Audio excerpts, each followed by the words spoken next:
Rekam udah ya. Oke. Pak, Baik. ya Assalamualaikum warahmatullahi wabarakatuh. Waalaikumsalam warahmatullahi wabarakatuh. Pak Farlin ya. Iya Nama Pak, tadi Farli Ahmad Ahmad Farlin ya. Parlin Pak. Ya, Ya, tugas sehari-hari sebagai guru MTS Bahasa Bikul Herat Pak, 50 kota. Sabukul Khairat 50 kota. Oke. Iya Pak, Sekarang ngajar di kelas berapa, Pak Farlin? di kelas 9 Pak.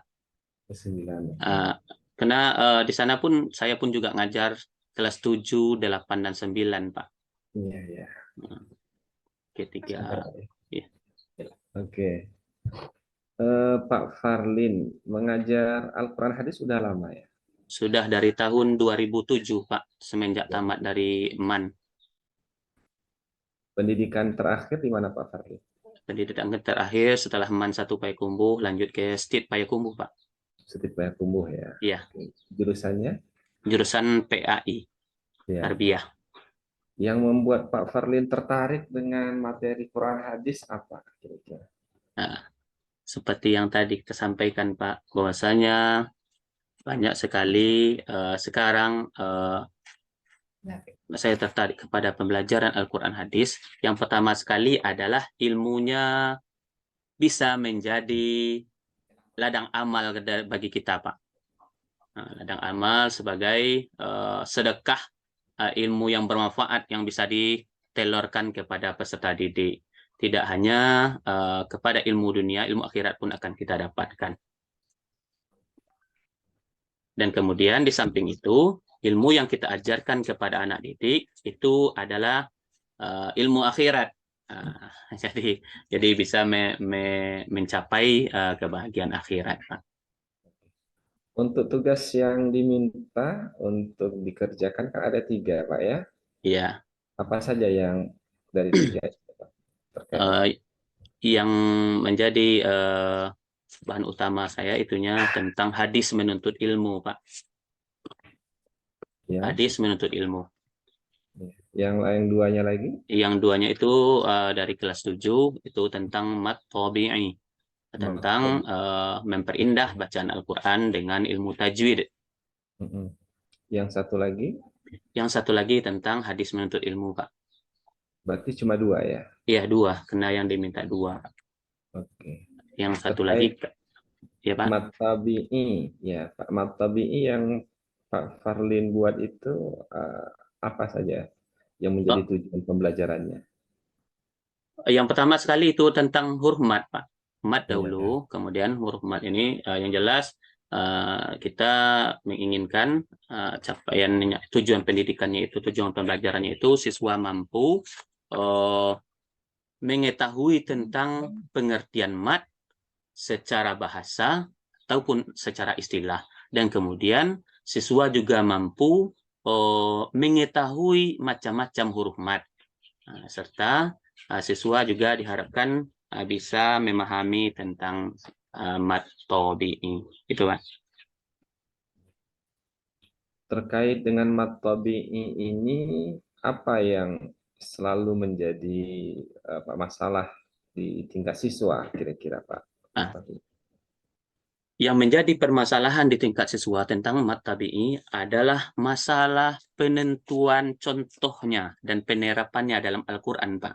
Kenapa demikian? Karena tak kala anak ini ada yang belum mampu melihat mencari contoh di dalam Al-Quran, Pak. Dia pandai membaca Al-Quran, namun belum tentu, belum paham, belum tahu tentang hukum yang terdapat dalam bacaan itu. Kenapa demikian?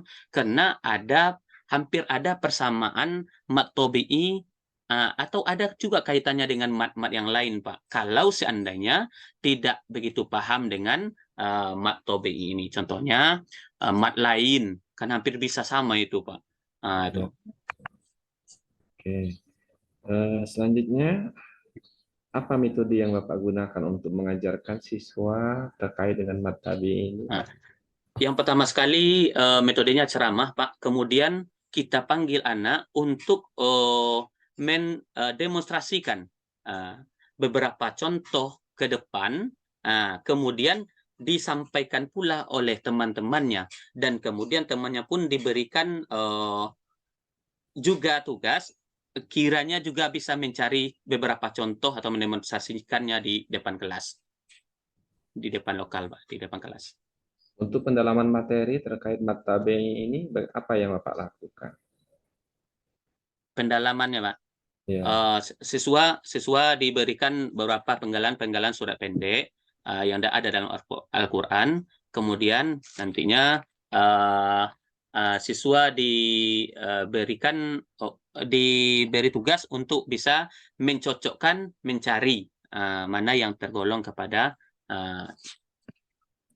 kalimat-kalimat ataupun ayat-ayat yang memiliki hukum bacaan mad tabi'i. ini tadi mata BI untuk kelas berapa, Pak? Ini kelas 7 nih, Pak. Kelas Kelas 7 ya, kelas kelas 7 1 semester sampai 1, Pak. Iya, kelas 1 ya. iya. Berarti ini pembelajaran dasar terkait tajwid Iya, ya tajwid, baru Pak. ya, Iya, pengenalan tajwid. awal, Iya. Jadi pengenalan awal. ya yang penekanan Eh, pertama sekali memang ini adalah tajwid, Pak. Penekanan paling awalnya dalam proses pembelajaran Al-Quran hadis. oke. Lalu kira-kira kalau pertanyaan-pertanyaan terkait mata BI ini apa kira-kira yang Pak Tarlin lakukan? Yang Yang diberikan, Pak. diberikan? Iya. Yang diberikan. Nah, yang pertama, Ananda sekalian sebutkan apa huruf-huruf mat, itu yang pertama sekali, Pak. Yang kedua, sebutkan Ananda beberapa contoh di dalam Al-Quran yang ada di dalamnya mengandung mat tabi'i. Berarti ada Kemudian dua pertanyaan itu. panjang bacaannya juga, Pak.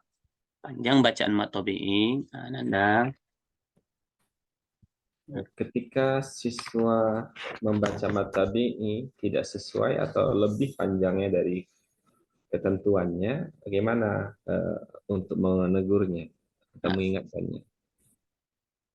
biasanya kalau biasanya kan mat tabi'i itu kan panjangnya, Pak, kan disampaikan kan ada dengan gerakan-gerakan. Nanti seorang guru biasanya sebelum Ananda diminta untuk melafalkan ayat-ayat atau ya, huruf-huruf yang tentang mat tabi'i ini, maka dibimbing dulu oleh guru, sehingga dikatakan di bawah nanti kalau masalah panjang bacaan itu nanti guru akan, kalau seandainya dia 3 alif atau eh, atau 1 alif 2 harkat, maka guru akan mengetuk meja menandakan berapa panjangnya. Kalau dia panjangnya 1 alif atau 2 harkat, maka ketukannya adalah 2 ketukan.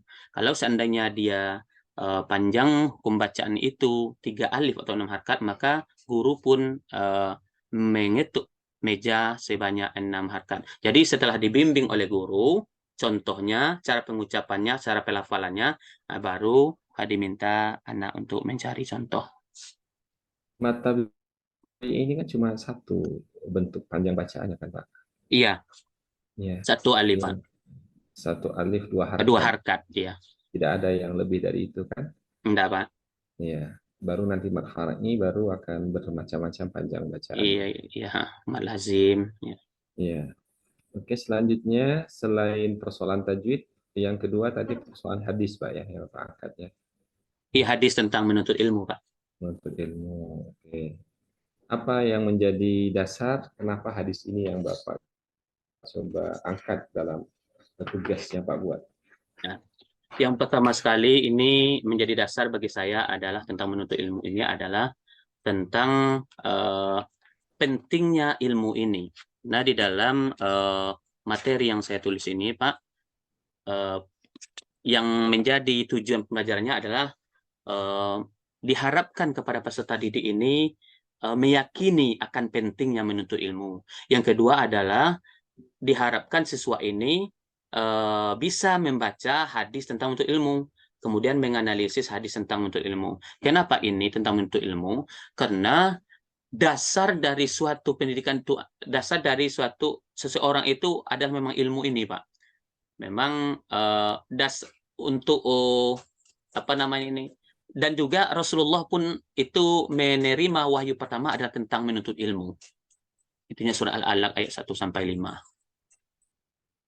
Jadi diharapkan siswa itu ada motivasi, semangat untuk menuntut ilmu.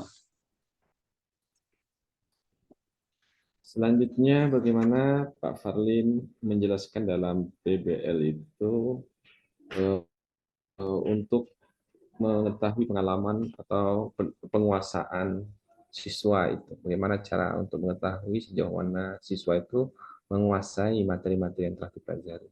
Pak. Sebelum pembelajaran dimulai, Pak, Mhm. kita biasanya memberi pertanyaan pemantik terlebih dahulu. Ya. Wahai Ananda, sebelum kita masuk ke pembelajaran kita, tahu nggak Ananda apa yang akan terjadi kalau seandainya manusia ini tidak punya ilmu? Maka akan dijawablah oleh sekian bagai pendapat-pendapat Ananda. Kemudian, Pak, setelah itu barulah kita masuk materi pembelajaran tentang ilmu. Dan bisa kita lihat nanti setelah kita laksanakan analisis tentang capaian-capaian yang sudah didapatkan oleh anak kita setelah asesmen terakhir. Dengan melihat itulah baru kita tahu nanti bagaimana capaian dari anak-anak kita. Selanjutnya untuk tagihan dalam bentuk tes apa yang dilakukan terkait. Yang pertama, tes tulis, Pak, itu berupa beberapa soal, dan yang kedua adalah praktek, menghafal di depan dan didemonstrasikan di depan kelas. Selanjutnya yang terakhir terkait dengan PTK Pak ya. Apa Ya. PTK yang sudah Pak buat? Kita membuat PTK itu judulnya tentang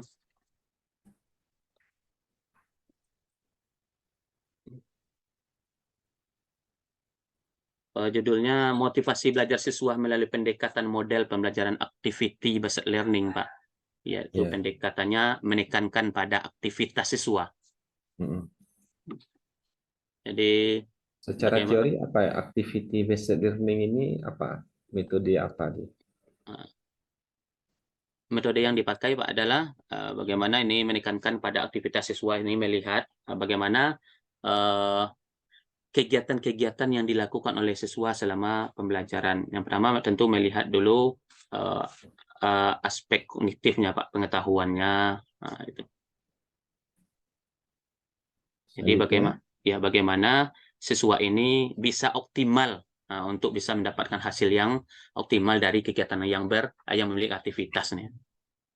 Contohnya tadi aktivitas-aktivitas berada di sekolah itu kan diberikan pembelajaran tentang hadis tadi, kemudian bagaimana siswa ini bisa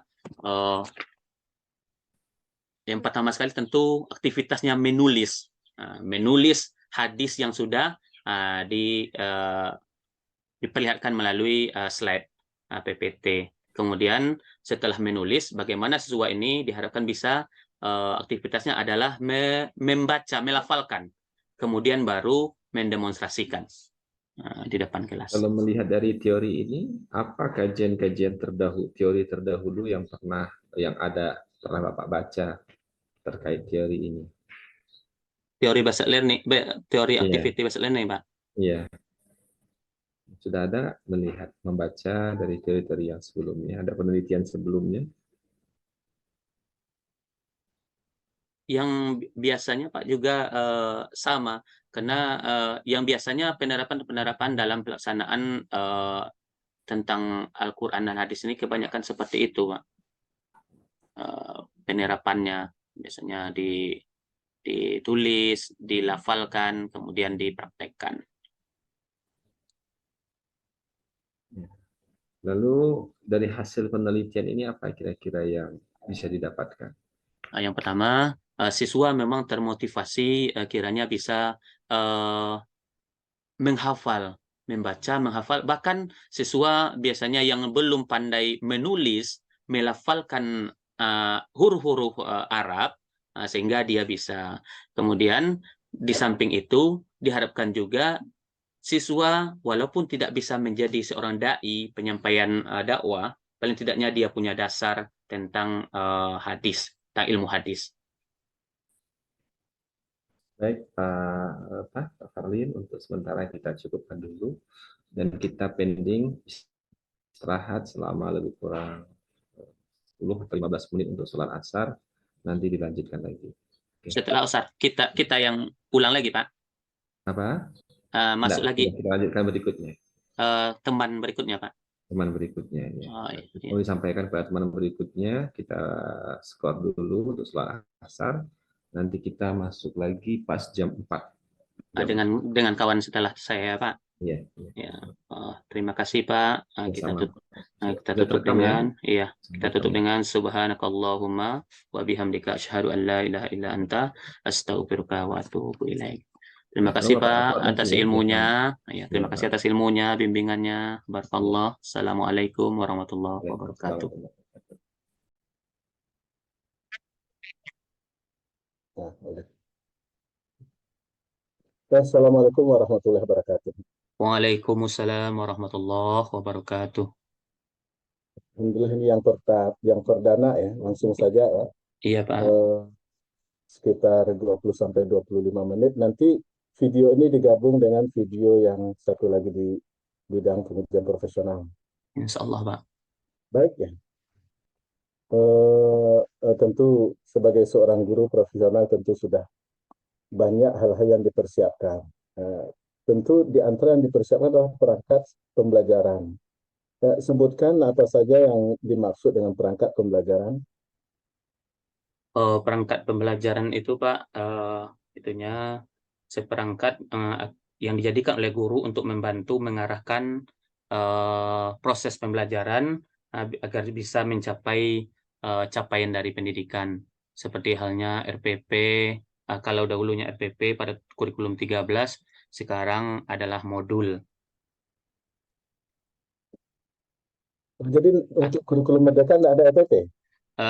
Enggak Pak, diganti katanya kemarin Pak, eh, diganti menjadi modul modul ajar. Walaupun Modul aja. iya, Kan kalau membahas LK9 atau LK10 kalau tidak salah ya, itu iya, kan diawali dengan RPP, Pak. RPP ya. Iya, RPP masih ada ya, cuma tidak masih.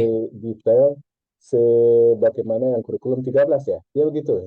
Eh, yang iya kurikulum 13 kan namanya RPP kemarin sesuai dengan pembekalan. Pada modul 9 memang RPP yang ditulis, namun pada LK 9B-nya dijadikan menjadi modul karena modul akan menjadi materi untuk pembelajaran sebagai pengganti RPP di kurikulum Merdeka. Ya, baik ya. Yang lain-lain apalagi yang termasuk perangkat pembelajaran? LKPD, PPT, Pak. PPT. Eh, Sampai terakhirnya adalah penelitian tindakan kelas. PPT itu apa tuh? PPT itu apa tuh? Eh, Bahan ajar yang sudah dipindahkan ke dalam PowerPoint. PPT itu kan kependekan dari PowerPoint. Iya. Salah satu, kira-kira PowerPoint itu termasuk apa? Apa, Pak? Termasuk apa dia? Kalau kita berbicara tentang PowerPoint, termasuk apa dia? Media pembelajaran. Oh, media. Pembelajaran. Nah, baik ya. Tentu kira-kira kalau guru mengajar tanpa memanfaatkan media pembelajaran atau malah media tradisional, itu saya yang diandang bagaimana kira-kira hasil pembelajarannya? Tentu untuk capaian yang maksimal eh, melihat karakteristik siswa. Ada kalanya siswa ini memang daya tangkapnya itu cepat dengan cara guru cuman dengan berceramah saja. Tetapi ada kalanya melihat karakteristik siswa itu pengen dia diceramahi dan juga ditampilkan dengan slide-slide yang lain seperti PowerPoint. Jadi sehingga menurut saya lebih maksimal daya tangkap seorang anak itu kalau seandainya di samping dengan berceramah juga memperlihatkan materi ajar bahan ajar kepada siswa. Di samping dia audio juga visual dibandingkan dengan audio saja. Ada media yang bersifat audio, ada media yang bersifat Audio video visual ya, visual ya video Pak. audio visual. Kira-kira ada yang istilahnya media yang lain selain itu? Media video, media visual, atau media audio? Di samping itu, Pak.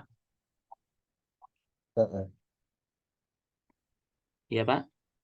Ya, kira-kira apa saja pembagian media pembelajaran? Media. Pernah dengar? Kurang, Pak. Nah, baik, kita lanjutkan ya. Eh, Kemarin udah selesai proposal PTK-nya. Sudah, Pak. Ya, Judul, apa judulnya? Judulnya motivasi belajar siswa melalui pendekatan model pembelajaran activity based learning, Pak, pada pembelajaran Quran hadis. Pada pelajaran Quran. Meningkat apa tadi? Motivasi belajar siswa melalui pendekatan model pembelajaran activity based learning. Masalah aktivitas Ya, yang dilakukan oleh anak-anak peserta didik, Pak. eh, Based learning. activity Uh, based learning ya. ya, based learning. Jadi yang ditonjolkan atau yang diangkat apa tadi? Pendekatan dalam aktivitas siswa, Pak. Pendekatan Tadi aktivitasnya. motivasi Kegiatan, yang ya. yang ditingkatkan apa motivasinya atau Motivasinya, minatnya? Pak. Motivasi, Motivasi. memotivasi siswa pada kegiatan-kegiatan yang pendekatannya kepada aktivitas. Memotivasi anak, contoh aktivitasnya itu mendeskripsikan, contohnya kita kan belajar Al-Quran hadis, Pak. Ya, Aktivitasnya itu yang pertama sekali tentu menulis, kemudian melafalkan, kemudian setelah melafalkan mendemonstrasikan di depan kelas sampai menganalisis, Pak. itu Jadi berapa kali diadakan? apa, Pak? Kira-kira berapa kali diadakan nanti di kelas? Itu kan PTK itu kan dipraktekkan sewaktu PPL nanti ya. Iya. Sesuai dengan jumlah pertemuan, Pak. Kalau seandainya dia dua kali pertemuan, maka bisa diterapkan untuk 2 kali pertemuan juga, 2 kali pelaksanaan juga. Dia ada pakai siklus ya, siklus 1, Ya, siklus siklus 2, atau siklus 3 ya. Nah, Iya, biasanya kan 3 siklus atau dua atau 3 siklus itu bisa. Yang penting ada perubahannya. iya. Cuman nanti ukurnya apa itu yang perlu dipertimbangkan. Karena mengukur motivasi itu bagaimana kira-kira? Mengukur motivasi tentu dengan cara Hmm. melihat proses awal dengan proses akhir yang sudah dilaksanakan.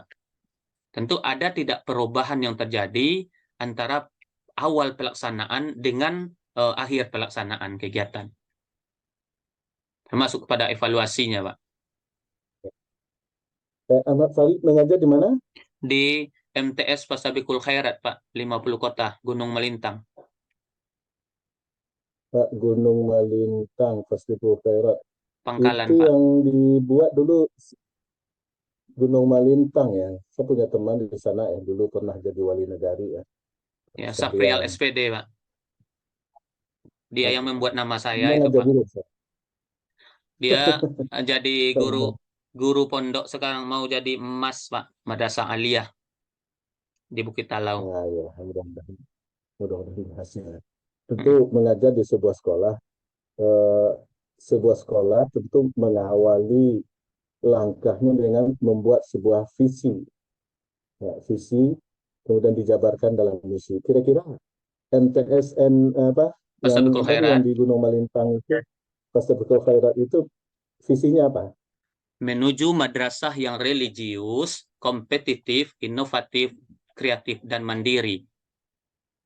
Itu Ya. visinya, Pak. Menuju madrasah yang Religius, religius, inovatif, kompetitif, inovatif, inovatif, dan mandiri. dan mandiri. Ya. Tentu religius dijabarkan dalam misinya apa itu? Itu Selalu semua melaksanakan, penggalan. Nah, ya, Pak. selalu Setiap kegiatan itu masalah keagamaannya itu lebih diutamakan. Bahkan tentu kegiatan-kegiatan apa, Pak, yang tentu sebuah visi bernuansakan dijabarkan agama dalam itu bentuk misi. Hmm. ya lebih diutamakan. Nah, maka yang pertama itu mewujudkan kegiatan pembelajaran yang PAICAM, ya, PAICAM produktif, inovatif, mandiri, menyenangkan. Kemudian menyenangkan. di samping itu juga setiap pembelajarannya itu memang ada yang langsung terjun ke masyarakat, Pak, penerapannya. Sebaiknya dipenggal-penggal ya. Religius ini bentuknya dalam misinya, dijabarkan dalam misinya apa saja, 1, 2, 3. Begitu Oh, juga kompetitif apa saja. Tadi inovatif juga begitu, dijabarkan dalam bentuk misinya apa saja, 1, 2, 3. Kemudian juga mandiri, apa saja ciri khasnya, iya. dijabarkan dalam misi. Karena visi itu gambaran yang akan dicapai, dia punya rentang waktu. Ya, kira-kira menuju sekolah ya, madrasah yang religius, kompetitif, inovatif, dan mandiri itu, kira-kira tahun kapan akan dicapai? Ada nggak dibuat batas waktunya, perkiraan Oh, waktunya? oh, untuk rentang waktunya seperti kita buat apa ya, Pak? Program jangka panjang, program jangka menengahnya gitu, Pak. Ya, Maksudnya. pokoknya visi itu bisa tercapai pada tahun sekian. Hmm. Religius, kompetitif, inovatif, mandiri, kira-kira. Kalau sekarang sudah tercapai nggak kayak seperti itu? Kalau seandainya melihat dari keadaan yang ada di Nagari Gunung Melintang, tempat di wilayah ruang lingkup madrasah, nampaknya walaupun belum 100%, Pak, tetapi sudah ada peningkatan, sudah ada yang bisa terlaksana. Kenapa demikian? Karena dari awal berdirinya madrasah ini cuman 27 orang, kelas 7, 2, 7 dan 8 dan 9. Pada hari ini dengan melihat sudah bisa munculnya generasi-generasi yang memang bisa diharapkan oleh masyarakat di Nagari, sehingga sudah muncul minat-minat baru, calon peserta baru yang ingin masuk mengantarkan anaknya ke madrasah, Pak. Sehingga siswanya sudah hampir 150. Kalau Ahmad Fahmi mengajar Quran hadis di situ ya? Iya, Pak, dari tahun 2007, Pak. 2007 sampai 2000. Ya, ya, karena kalau di bidang kita itu tentu itu kita perkuat. Coba disampaikan nggak mempraktekkan agak salah satu tema pembelajarannya. Jadi salah Eh, satu judulnya. ya, Pak, Silakan. saya akan mengambil materi yaitunya tentang hadis menuntut ilmu. Itunya kelas Ya, 7. Ya, hadis tentang menuntut ilmu. nah, silakan. Gimana Ya. gambarannya? Eh, Belajar ngajar, Pak. Ya, dipraktekkan agak Di berapa menit. praktek ngajar, Pak.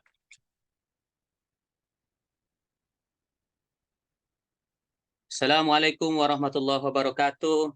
Selamat Wow. siang anak-anak. Baiklah anak sekalian, jumpa lagi bersama Bapak, insya Allah dalam pembelajaran Al-Quran Hadis. Bagaimana kabarnya? Oh, Alhamdulillah, baik semua ya. Kemudian Anda sekalian, mohon kiranya sebelum pembelajaran kita mulai, mohon duduk dengan rapi, rapikan meja, kursi, sampah yang masih berserakan, mohon kiranya dipungut, dan kemudian dimasukkan ke dalam tong sampah. Anak-anak sekalian, sebelum masuk, Bapak absen terlebih dahulu ya. Al-Fahri, hadir ya. Siapa yang nggak hadir, Anda sekalian? Ya, baiklah Anda sekalian. Sebelum kita memulai pembelajaran, alangkah baiknya kita membaca doa. Mohon kiranya Ananda, ketua kelas, membaca doa dan bimbing kawannya untuk baca doa. Ya. Terima kasih Ananda sekalian. Kemudian Ananda, adapun pembelajaran kita hari ini yaitunya Al-Quran Hadis tentang hadis menuntut ilmu. Adapun capaian pembelajaran kita adalah diharapkan Ananda mampu memahami dan menganalisis hadis tentang menuntut ilmu. Kemudian Ananda sekalian, tujuan dari pembelajaran kita yaitunya setelah kita mempelajari materi ini, diharapkan Ananda mampu yang pertama meyakini akan pentingnya menuntut ilmu. Kemudian Ananda bisa nantinya membaca hadis tentang menuntut ilmu, serta nantinya Ananda bisa nanti menganalisis hadis atau yang terkait dengan menuntut ilmu. Ananda sekalian, sebelum materi disampaikan, Bapak sampaikan dulu profil pelajar Pancasila yang ingin dicapai adalah mudah-mudahan Ananda dengan belajar ini muncul sifat bertakwa kepada Tuhan Yang Maha Esa dan berakhlak mulia serta bernalar kritis. Kemudian Ananda, adapun profil pelajar rahmatan lil alamin yang ingin dicapai adalah ta'adub. Mudah-mudahan Ananda dengan mempelajari hadis ini, Ananda bisa beradab dan bisa juga sebagai tauladan baik di rumah tangga untuk keluarganya ataupun di dalam masyarakat. Baik Ananda, tetap semangat ya. Silakan berdiri semuanya. Kita Nah, ya, terima kasih Ananda sekalian. Kemudian Ananda, Bapak sampaikan pembelajaran kita untuk sebelum masuk materi inti, Bapak sampaikan dulu ada soal pemantik agar kiranya nanti Ananda bersemangat. Ananda, apa yang terjadi kalau seandainya manusia tidak punya ilmu? Ayo, siapa yang bisa jawab? Oh iya, bagus sekali jawabannya. Masih ada yang menambahkan Ananda sekalian? Ya silakan. Ya silakan Ananda yang belakang. Iya, terima kasih. Jawaban Anda betul. Baiklah Ananda. Kita mulai pembelajaran kita ya. Tentang hadis menuntut ilmu. Seperti yang sudah Bapak sampaikan tadi pada soal pertama, kalau seandainya manusia tidak punya ilmu Ananda, tentu kita akan terombang-ambing di dalam menjalani kehidupan. Kemudian Ananda, ilmu itu adalah cahaya kehidupan bagi umat manusia. Maka dengan cukup dikira ya. Cukup ya. Ya, terima Cukup kasih ya. Pak. Baik ya, Ahmad Farlin ya, Quran Hadis 8 sudah mempraktekkan pembelajaran dari pembukaan, kemudian masuk ke sedikit tentang inti. Tentu nanti ada rangkaian-rangkaian. Tadi katanya memanfaatkan media, kemudian juga harus ini ya. Baik ya, itu saja kira-kira dulu ya. Silakan ditutup dulu recordingnya, disempurnakan rekamannya. Oh, disempurnakan Pak. Oke. Ditutup ya Pak. Baiklah, terima kasih Pak. Mudah-mudahan berkah. Terima kasih atas bimbingan dan motivasinya. Barakallah. Subhanakallahumma wa bihamdika asyhadu an la ilaha illa anta astaghfiruka wa atubu ilaik. Assalamualaikum warahmatullahi wabarakatuh. Nah, di stop recordingnya nanti disempurnakan rekamannya, dia masuk ke ini dulu, ke